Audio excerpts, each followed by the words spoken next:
Politicians are bought and sold. They give to the rich as they take from the old. They give to the rich as they rob from the young.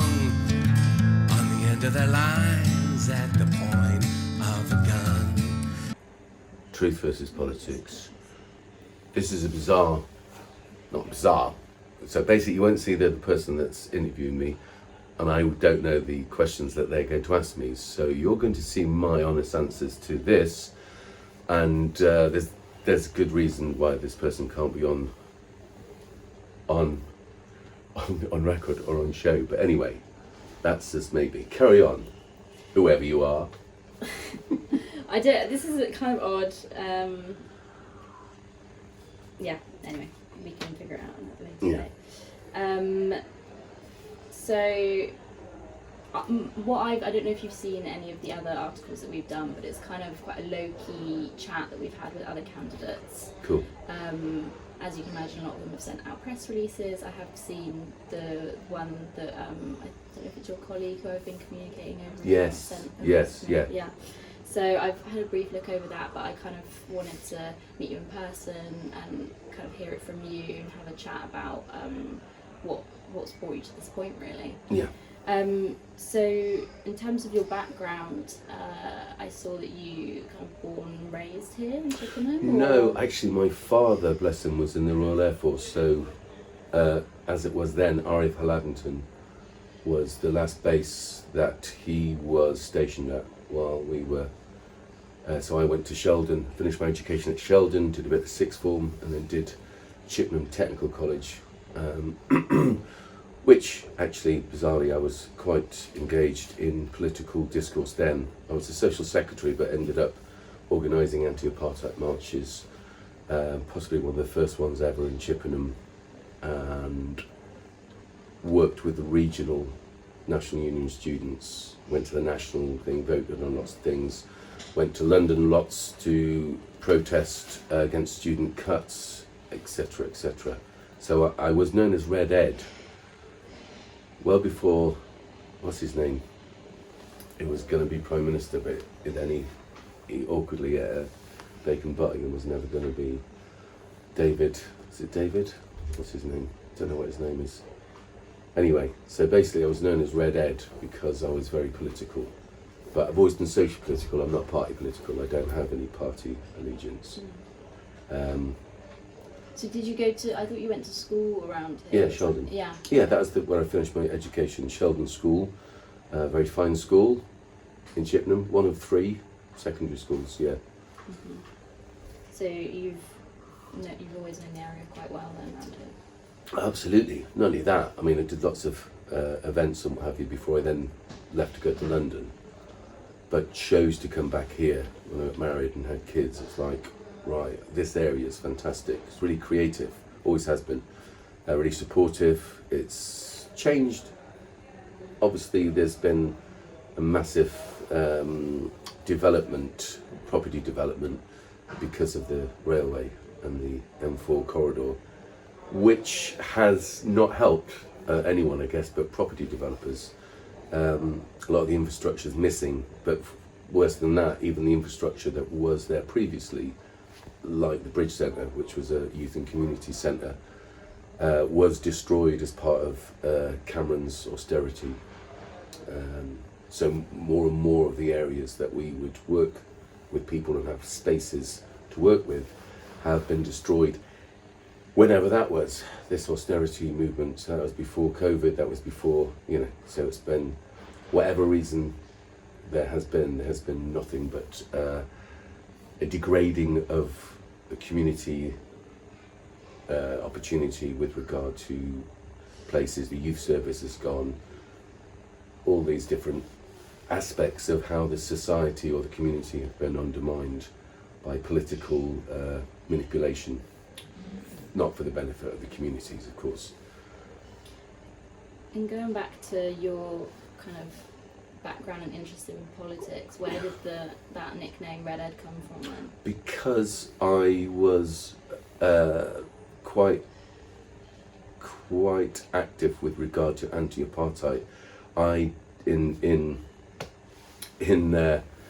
South Africa at the time, and equally as opposed to the apartheid that happens in Palestine. But that's another story, madam. But the anti-apartheid in South Africa, Nelson Mandela, as you would know, was imprisoned for many years. But the whole injustice and the whole Britain had a massive financial investment, and in South Africa with gold, all sorts of resources. So Thatcher at the time, and other governments, it wasn't just Thatcher, they sort of turned a blind eye. In fact, more than turned a blind eye, they benefited from the apartheid system in South Africa. So I organised students, like-minded students, obviously, to protest.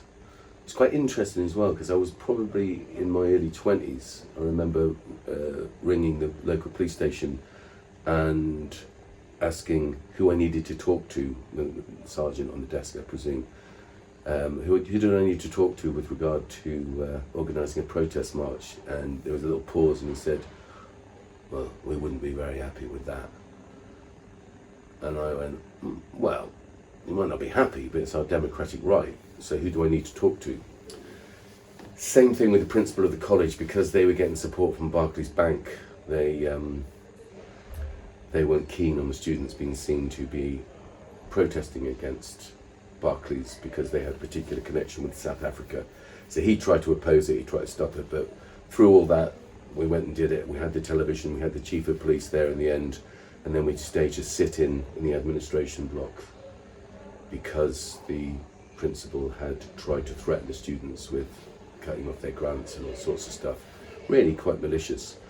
But I guess when I think it was probably 88 or sometime like that, I saw Nelson Mandela at Wembley Stadium. I remember thinking, yeah, I should never let people tell me that you, shouldn't protest against what's wrong. You should always stand up for what's right, the underdog in many cases. But silence helps no one but the perpetrator.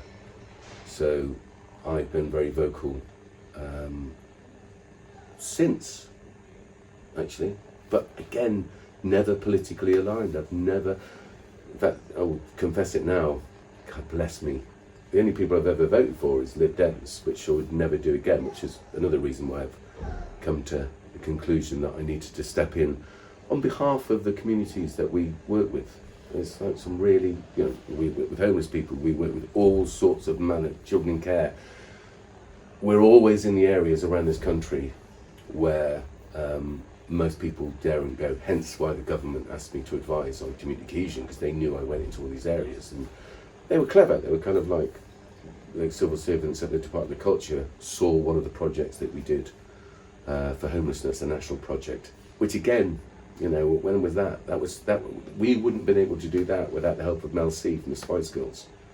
We could get no money from local authorities to do it.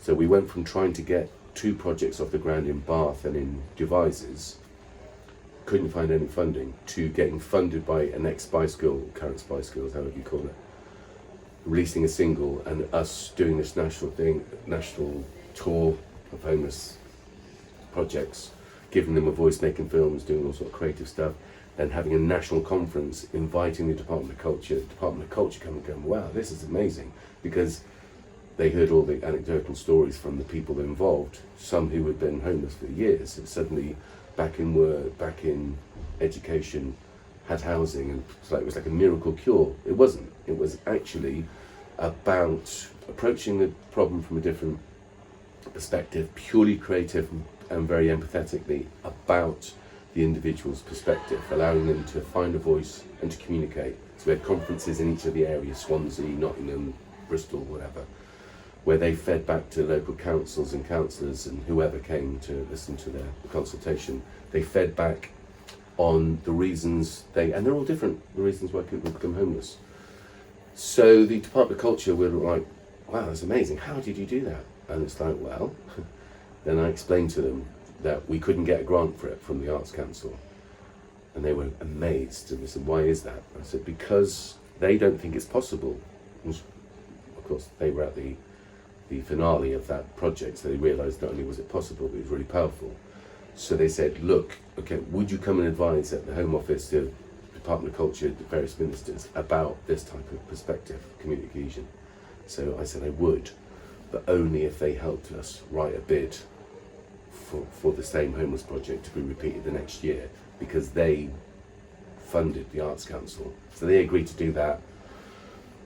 I went to the Home Office, went to various places to feedback with other, bizarrely in some meetings, with the Arts Council, which was hilarious, but with all Sports England, all different community organisations as well that worked on the ground nationally, looking at all the social issues, looking at the things that were holding communities back, looking at trigger points and potential hotspots, which is another reason why I'm running now, because it's getting to that sort of time again when I can foresee people being totally disenchanted with politics, and rightly so, and understandably so, because they can see that timing, regardless of the party.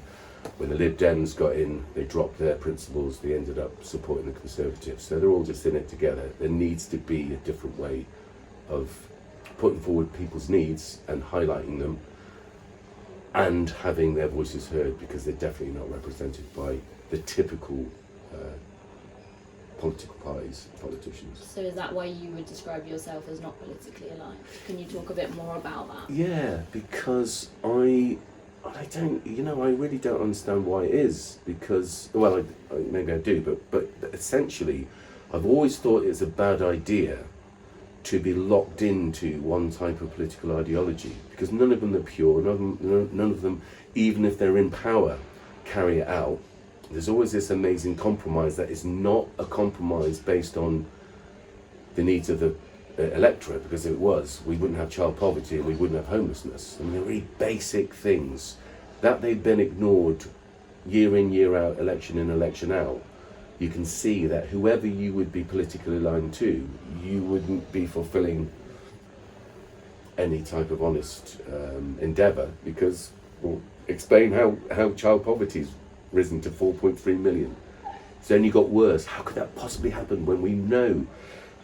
Then there's all sorts of inquiries need to be into COVID and all the monies that were paid to the fast-track politicians, etc., or their political allies that ended up getting PPE money and what have you, and the track and trace money, billions, when it's never been accounted for, let alone really rich people getting given free money. All these it's bizarre that the rich literally have got noticeably, everyone can research this, richer since the pandemic, and the poor have got poorer and poorer, and they'll put it on other reasons. They'll put it on refugees or immigrants, or they'll put it on the war in Ukraine, they'll put it on the COVID, or they'll put it on the cost of living. It's like, wait a minute, you're talking about gas, electricity, for instance, cost of heating and feeding yourself, really, because you have to cook, has raised, but the dividends of the shareholders haven't been altered. People are still making profits. Like, whoa, how does that work? Because you can't declare a profit if you have to pay for this infrastructure, if it needs to be upgraded and it needs to be so that we have clean and healthy water. So I've never thought that the utilities should have been privatised. It was theft in any other term. People that had disposable money could buy the shares, they were sold on, hedge funds, etc., but do we need a monopoly to have the water coming through our taps? Does there need to be a competition for that tap? No, there doesn't. It just needs to be a regulated, nationally owned, lowest cost to the consumer, highest investment. All the money that goes to private shareholders should go to the infrastructure, and the rest should go in making it as cheap as possible to have water, gas, electricity, make it sustainable, make it clean, make it environmentally sound, because I run a sustainable development organisation which looks at loads of these environmental aspects, but also the social environmental impacts and the social responsibility of big, petrochemical firms and PVC firms, to allow them to understand why they needed to have corporate social and environmental responsibility, as opposed to campaigning against them. So you guys are brilliant, you've made billions of pounds. Think about this. unless you live on another planet, if you keep making this stuff and it leaches out, or it's PVC, or it pollutes the environment, it pollutes the environment for you and your families too. So essentially, you need to be doing this for your sake, for everyone's sake, for the economic sake, for the socially environmental sake. You need to be changing your processes. And they were really receptive because I wasn't attacking them. So I guess that's it. I haven't been politically aligned or part of any group or organisation ever to, support this, that or the other thing. I think I actually have been a part of the Royal Society for Protection of Birds, and that was booked for me. I do love birds.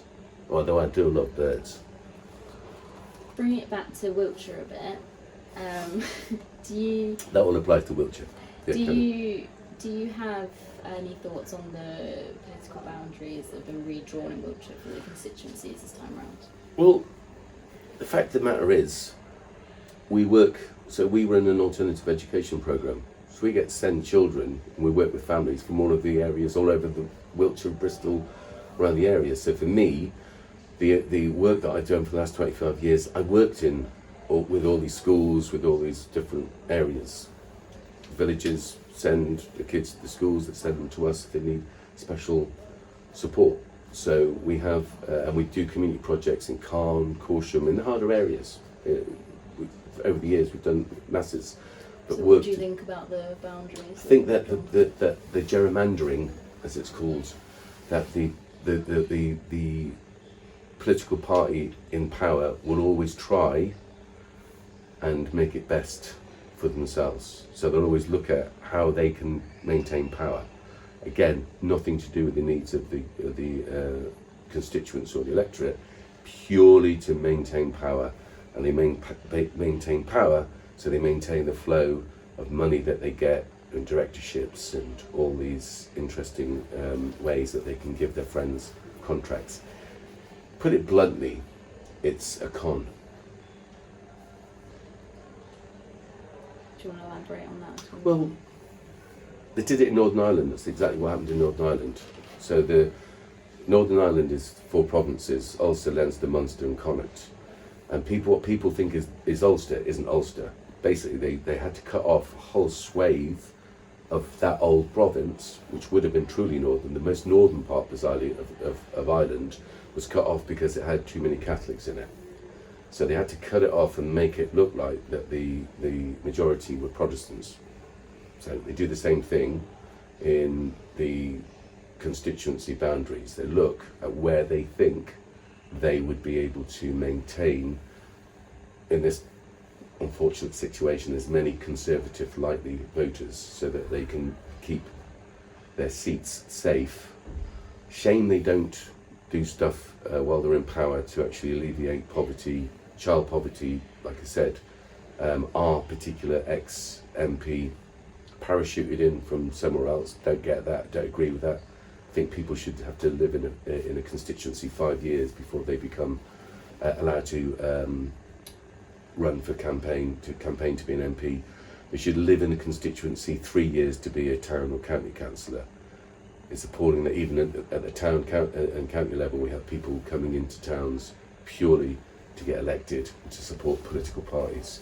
So, yeah, I think that there needs to be a whole different way of interacting with politics for the sake of all the disenfranchised voters.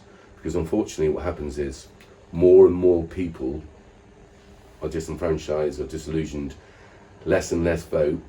That means that if you don't vote, you're kind of voting for the party that's in power, because you're not voting them out. You're not voting a new party in. The reason you're not voting is because you realise that all the parties are the same, and yes, they are. If you look at the Labour, Conservative, Liberal Democrat particularly, the Green manifesto, the Green candidate in this area is a lovely guy, but totally inexperienced. And in years to come, hopefully he'll be a really able politician, because he's got good principles, and you can't argue with the Green principles. It's a shame that they haven't been arguing about austerity and poverty from the day go, because I think that's people's perspective is, you know, people before pandas. They don't understand the environmental concerns of people if they do, but they haven't got time for them if they have to feed their kids and they're struggling to feed their kids. And here we are back at child poverty again. So everything for me, how anyone talks about anything but the children is an absolute, for me, it's abhorrent. It's like a crime against humanity that we have poor children in this country. And look at everyone's manifesto. If that's not at the top of the bill, how has it not been how has it not been eradicated?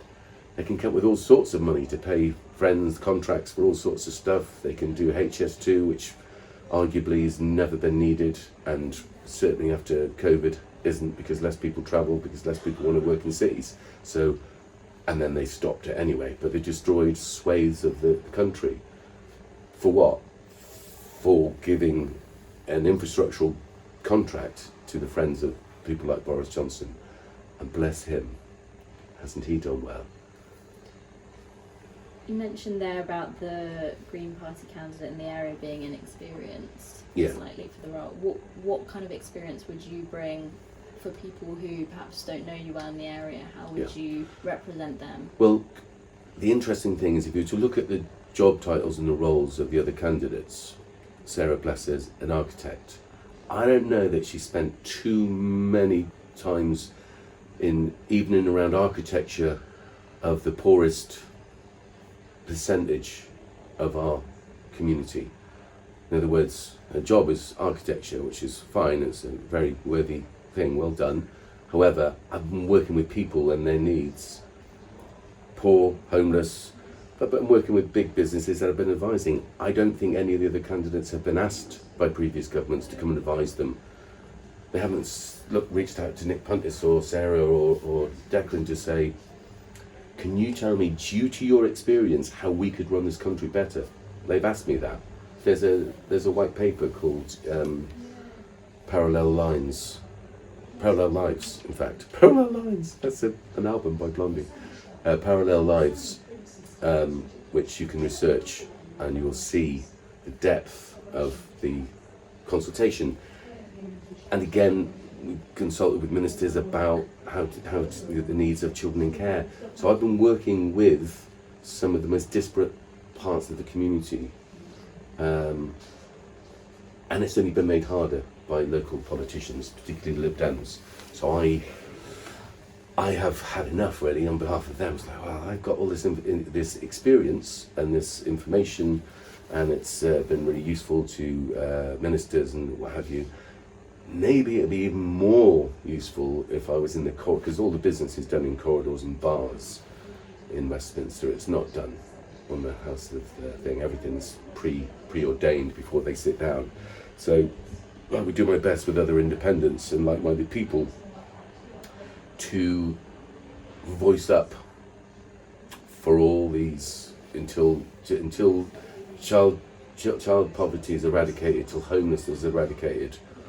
I wouldn't be, and I've worked in all those areas. There isn't any other candidates that have done that. No disrespect to them, but if you were to look at the work that they've done, I would imagine that in the last week, I've probably done more to help society in this area than they've probably done in the last, dare I say, lifetime. I said it. With less than a month left now, what are your main plans for the campaign? To listen, because I've been basically holding regular conversations, and I'm really keen. Just thought it'll be a bit of a change of situation to really consult with people, listen to what their priorities are, and they have been homelessness, they've been the health service, and rightly so.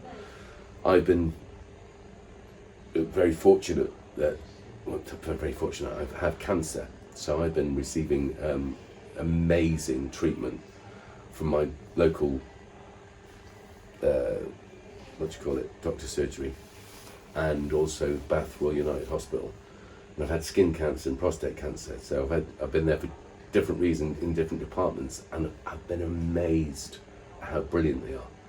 So, not that I needed to have those cancers to realise how good our NHS is and what the problems facing them. Because if they're facing the NHS, it's facing everyone. That's why I think there should be a percentage of our GDP given over to health, a percentage of the GDP given over to education, never touched by politicians from any party. It's like defence is 2% or whatever it is. I think that, and when you look at defence budget and you look at how it's spent, and arms to Israel, not a good idea. Bombing Iraq, very bad idea. All this money that's spent, I would probably think we'd have a better chance of survival if we didn't go around annoying other countries and putting sticks in hornets' nests, as it were, but we were to educate, support our teachers, have the schools to, have the finance and the support that they need, so that you can look at all the aspects of education, not just your academic stuff, but your emotional. So we're talking about mental health, and you're talking about your life skills. So we want to have a holistic education for everyone, not just this preparing everyone for jobs that sometimes don't exist. I think that's why I want to talk about the county farms giving apprenticeships, so that the county farmers get reduction in tax, so that they can give apprenticeships to local young people.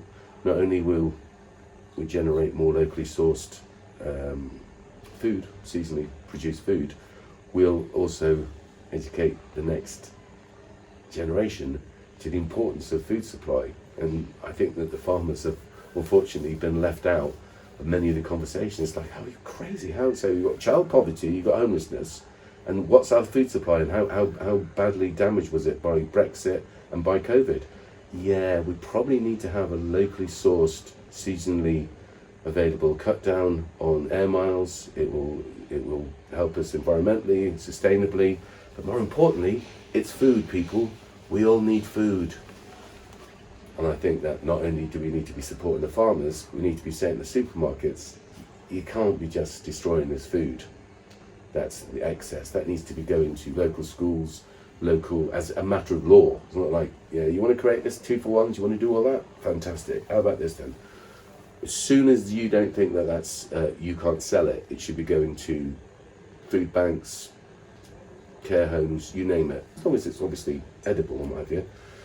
But it's a disgrace. We've got hungry kids and we've got loads of waste. It doesn't make any sense. Do you know what I mean? I'm not going to ask you your opinion on it, I know, because you have to be neutral, but it doesn't make any sense. If we didn't, the same thing with electricity and stuff, it's like, well, how can they get and pay dividends then if we're all having to pay more and more money, and really poor people are struggling to pay for their electricity? Same thing with food. It's like, well, how could you have thrown so much away? It's really important. It's one of the most important resources. So how about this? If you want to create so much and you want to outwit your competitors, perhaps you need to be giving that food free and by degrees. We've got wonderful homeless organisation in Chippenham Doorway, and we work with them in our football tournament every year. We've done other projects over the years, but you kind of think, wouldn't it be great if they never had to, even with us actually, we've got an alternative education project. We feed our young people, we don't get paid for it, but it would be really good if there was free food for all of those types of, even hospitals, establishments, because they're just there to help people. So, wasted food, whatever you're seeing.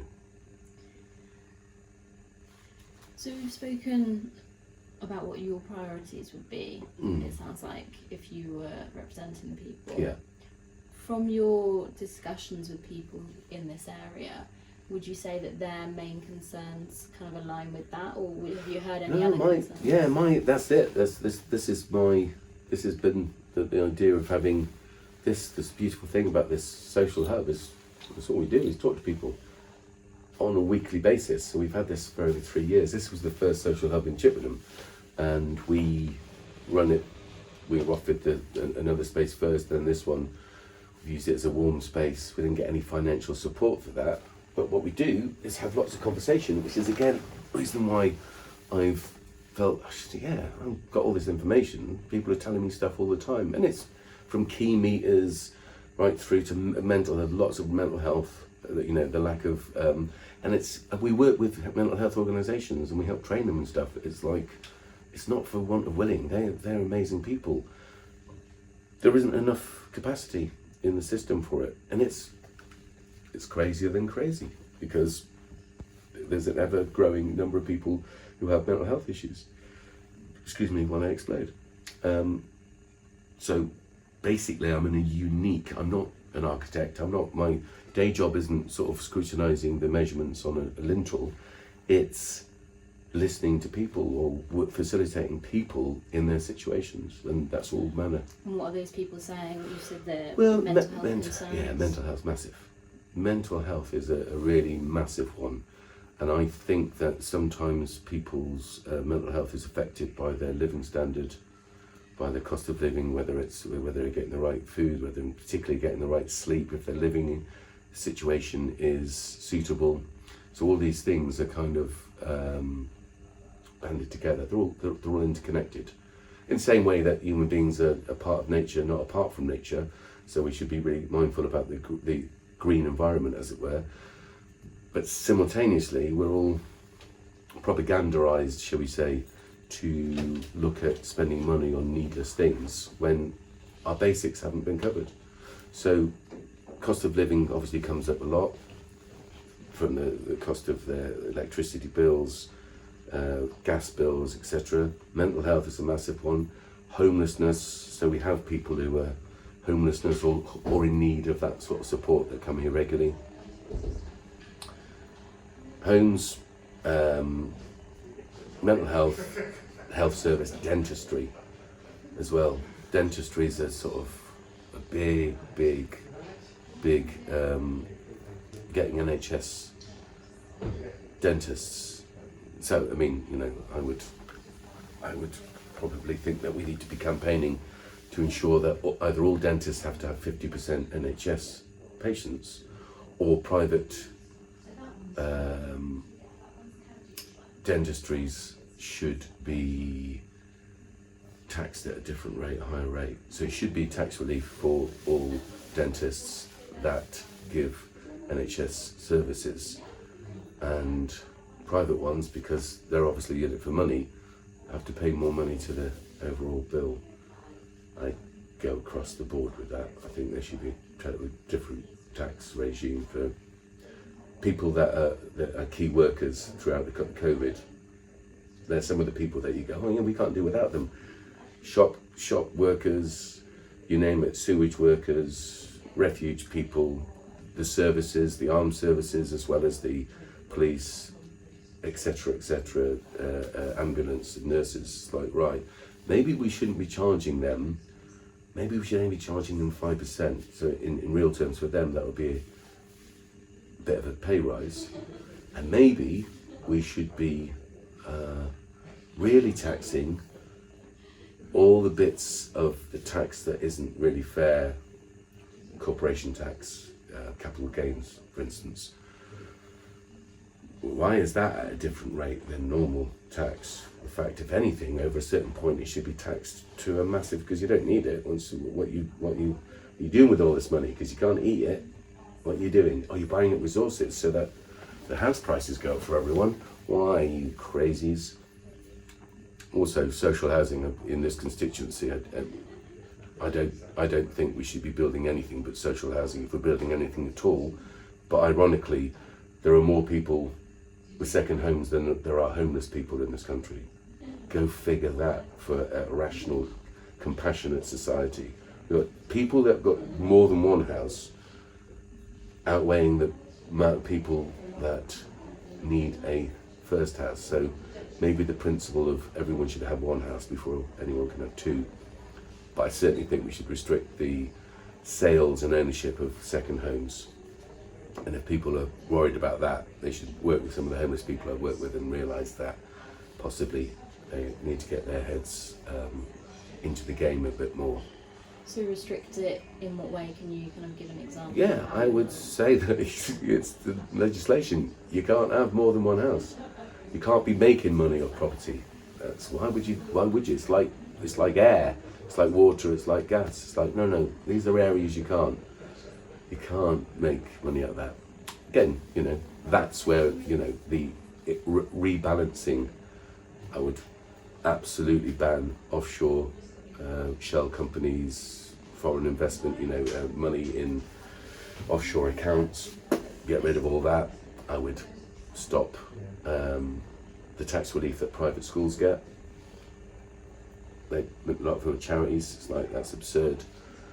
They need to refund all the money that they've saved over the years, because it's not them saving, it's not for the benefit of society, it just makes them wealthier places. Whereas even the likes of Eton, you should check it out. I think that's been a charity, and if anyone thinks that that's doing a charitable thing, particularly for some of the lunatics they've put out as prime ministers, they should be paying us a compensation. But yeah, to make the tax system, because I think tax is actually important. I don't ever try and dodge tax, not for any other reason than I actually believe in a tax system. Don't believe in certain percentage, probably about 1% of people finding different ways not to pay it, and whether that's non-dom status, whether it's offshore, whatever. Any money that's created in this country from any company around the world should be taxed. What money they make in this country, generated in this country, should be taxed at the rate of every other corporation, small business, etc., etc. So there's all these deals that are done with regard to tax and everything else to allow major wealthy people and organisations, corporations, to pay less tax. It's like, how do you think society's going to work if you don't? You have a rising number of children in poverty, you have antisocial behaviour, you have this and that, you destroy the youth service, all done by local councillors from the parties, both Conservative and Liberal Dems, on the say-so of their head offices. They don't live here. The Bridge Centre went, one in Cairn, look at all the areas, all the buildings that were there. They were paid for by taxpayers' money and just destroyed for no good reason.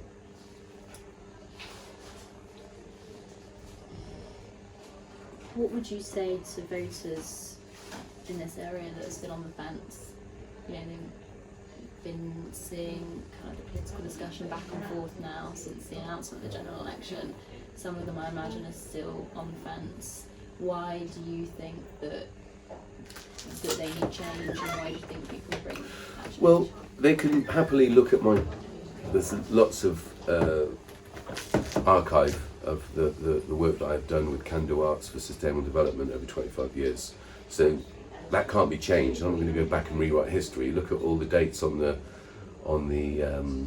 events, the homelessness projects, the whatever, working with kids in care, you name it, working with the community. Say, right, okay, this guy probably knows a lot about society and community. Why should you vote for someone who knows more about society and community more than the other candidates put together? That answers itself. It's like, all right, this is literally possibly the only person that has actually got any experience in working with communities, advising government. Same time as they also have the history of looking what parties have done once they've been lent their votes. Then, if I need to explain to people how bad the Conservatives have been, they either haven't been alive for the last 25 years,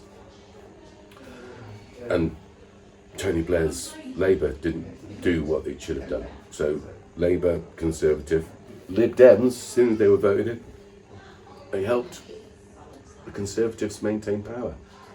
That is not a good look, and they dropped their principles straight away. So out of all the candidates, I have more relevant experience. Out of all the candidates, I have proven track record in helping those that need most help. But simultaneously, I have more experience in a governmental thing because I've worked with county councils and councils up and down the country and the national government. So I actually am quite savvy with regard to that and have the knowledge which will help inform for us all to have a better society and community. It's just a fact, mate. That's all it is. Just the truth. Just there. Great. That was stuff I wanted to work through. Was there anything going into this that you wanted to talk about that you've not had the opportunity? I think it's really important. You ask the questions, I answer them. You make what you will of the answers, but that's it. And this wasn't a pre-arranged. I've never met you before. You've asked the questions you wanted to ask. Yeah, obviously some of them are quite long answers, and you will make what you will of the answers. But in 400 words. yes, but you're an interested human being. You're a journalist in the sense that you want to find people's stories. So this hasn't been manufactured. You've done the same for the other candidates. They've probably had to fashion their answers in relation to head office leaders. They're towing the party line. I'm not towing any party line. I'm literally just, what do you think what do you think? Yeah, okay. What a novel idea. A candidate that represents the thoughts and needs, the known needs of its constituency, without any allegiance to anything else but the constituency. And therefore I've said honestly what I feel, what I've been helped to come to understand through my experience and through the good people I meet and talk to. And I didn't know the questions you were going to ask, so either I'm really quick on my feet and just made up all that stuff that's you've been able to ascertain by asking questions, because the information is already bedded. Not because I rehearse it, because it's deeply rooted in my day-to-day existence and the work that we do. So there. There you go. It's a nice little space you've got here. Yeah, it's lovely. How long have you been based the project in this? So this is part of the project, the alternative education project. I'll just stop recording. Yeah, no worries. Do schools and what have you is over there. So this came about because of COVID. So we've been here 3 and a bit years in the centre. We just go to the empty spaces. So the good people at Acorn that run the centre are really kind of happy that they have a socially valuable space instead of just renting out the space. We get it free. And it's, I've come to the thought of like, wait a minute, these people come here regularly. Where would they be going if they didn't come here? So it really drives us. It's like, we need to keep this thing going regardless. We've actually become something we do lots of community projects, again, up and down the country. This education programme, alternative education, is one of our main thrust because it's to do with children and who in need of extra support. So we get sent them from all over, as I said, all different schools, even from special schools, which probably surprise people. So, special schools who we think that our children are getting what they need at, still need you to support us. Yeah, because what we do is quite unique. We use the arts in all aspects and life skills, but make films. We do all sorts of anything really that will build up the relationship and the trust with, and the same thing here with who we are working alongside, to allow them to explore some of the issues that might be holding them back, or they can communicate them to people that could give them better help or support in the long term, whether it's schools, whether it's social workers, whatever, parents obviously and carers. So it's really amazing. We do workshops here. We have a weekly music project, which is absolutely fantastic. I mean, it's mainly adults that come to that, to be fair, but it's great that all these different adults in different backgrounds get an opportunity to sing. I mean, what day is it today? Tuesday. No, you won't be here. It's the afternoon. It's something to behold. I mean, it's not X Factor. But it's got an X Factor. It's like, this is beautiful. People, as I say, then we've got a writing group or a poetry group that use the space regularly. They're fantastic. And we have regular workshops I mean, we've got a Pride workshop this Saturday. We do just because the majority of the volunteers are artists. So also you get people that come in looking at the art, and then they get to meet the artists and they talk, and it's quite unique in lots of ways. Thanks for chatting. Yeah, thanks. No, thank you. On the end of their lines, at the point of a gun, and we'll work till the end of our days to keep the few in their comfortable ways. We'll do as we're bid, 'cause we're programmed that way, till the switch is switched and we all have our say.